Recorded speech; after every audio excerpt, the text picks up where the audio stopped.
An adult, I felt like the only books I could read were self-help books. It's so easy to overconsume watching TV or scrolling on social media because I can guarantee you're not binge watching the news. You have to even the playing field if you want reading to compete with those other forms of entertainment.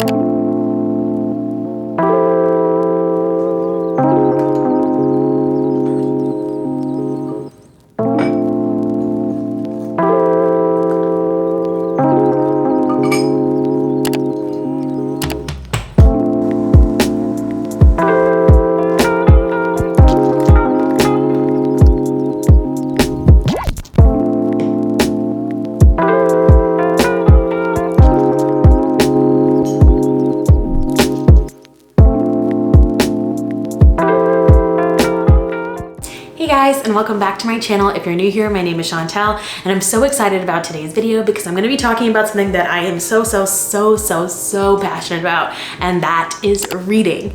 As a kid, I was a huge reader. It was my #1 form of entertainment. I could easily read hundreds of books a year, and I think a lot of us can relate to that. If you were like a bookish kid, let me know below. But as an adult, I completely fell off. I maintained reading throughout college, but as soon as I kind of made that full leap into adulthood, I found that I was reading a whole lot less, a lot less, to the point where I was wondering how I had the time or the energy or the attention span to read at all like I did before. The thing is, if you're anything like me, you probably do have the time.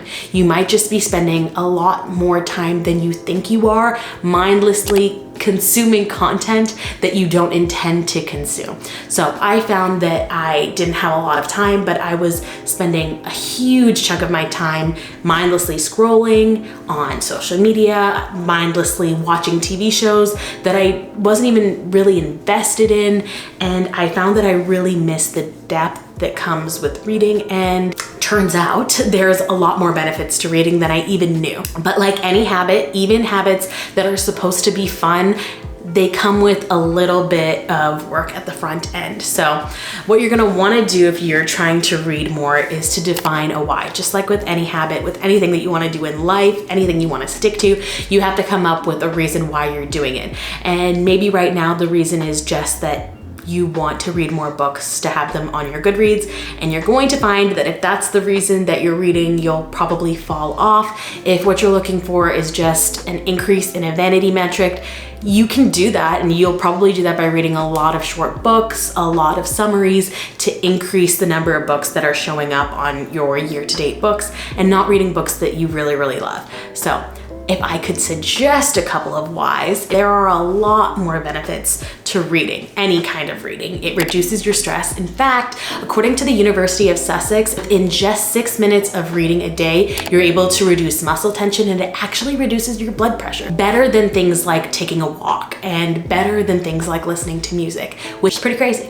The other thing that reading does is it increases empathy, it increases your comprehension skills, and it prevents age-related cognitive decline as well. Another great thing it does is it helps you sleep better. It's intentionally spending time where I want to spend time in my free time versus finding myself down a rabbit hole of social media I never meant to be on in the first place. My tips to make reading an easier thing to do, to build it into a habit, is to just habit stack. Just like with any other habit that you're doing, match it up with something else that you have to do anyway. So I, for one, and many people do this, read right before bed. How I started was, instead of scrolling my phone at bedtime, I would make myself read first. So at the beginning, it wasn't just like I read until I went to sleep. At the beginning, it was I read for 10 minutes and then I scrolled my phone and then I went to sleep.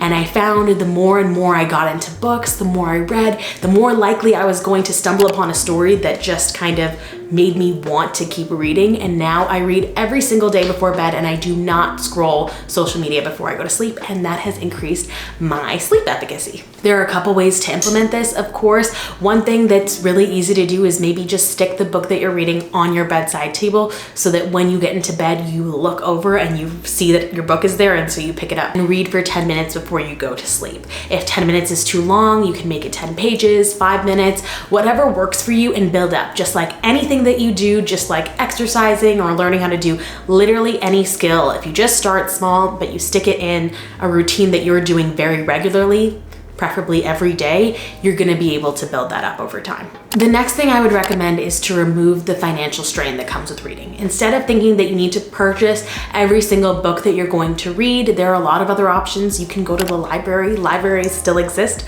and I know a lot of people who still go to them physically, but if you're the kind of person that doesn't want to physically go into the library, like me, I get it, social anxiety's girlies. Most state libraries allow you to sign up for a library card online, and then if you have a Kindle or you have your phone and you can use an app on your phone, you can download Libby and you can download digital copies of books that you want to read, and sometimes they'll be on hold.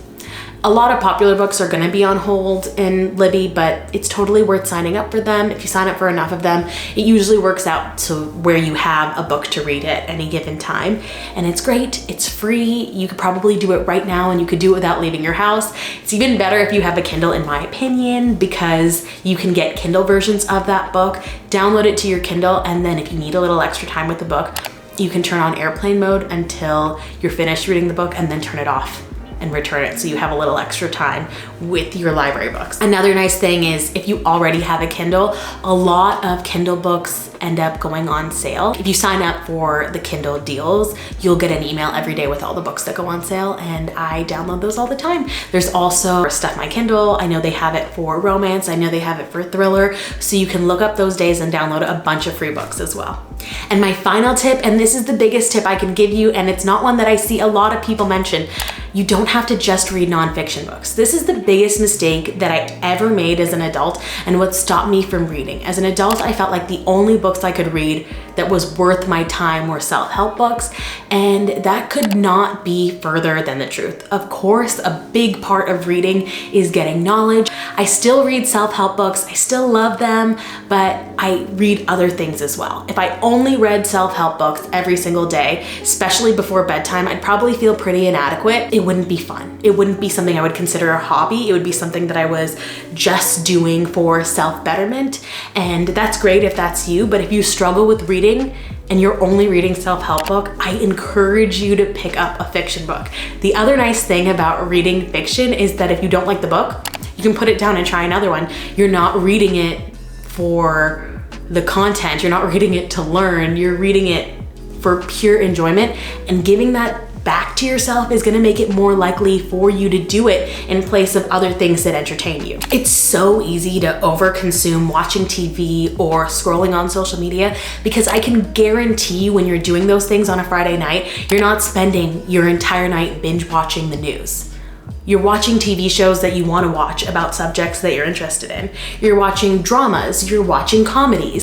You have to even the playing field if you want reading to compete with those other forms of entertainment. And once you get back into reading just for fun and you can niche down the genre that you're most interested in, it's going to compete and way outrank any other form of visual content that you can consume, because books require you to think a little bit more. You're able to put yourself in there, and nothing is going to be able to compete with your imagination. So the number one thing I would say to do is do a little bit of research into the kind of shows that you like, and pick a book that's similar to the TV shows that you watch versus just picking up like the most popular self-help book that is on the market right now. I actually want to do a whole video on if you like this TV show, then you should read this book. If you'd be interested in that, let me know down below. And I hope that helps. I hope you pick up a book and you have fun reading it. And if this was helpful, let me know down below. And if you'd like to see anything else from me, let me know that too. If you have a favorite book to recommend, would love to hear about it, and I'll catch you next time. Bye.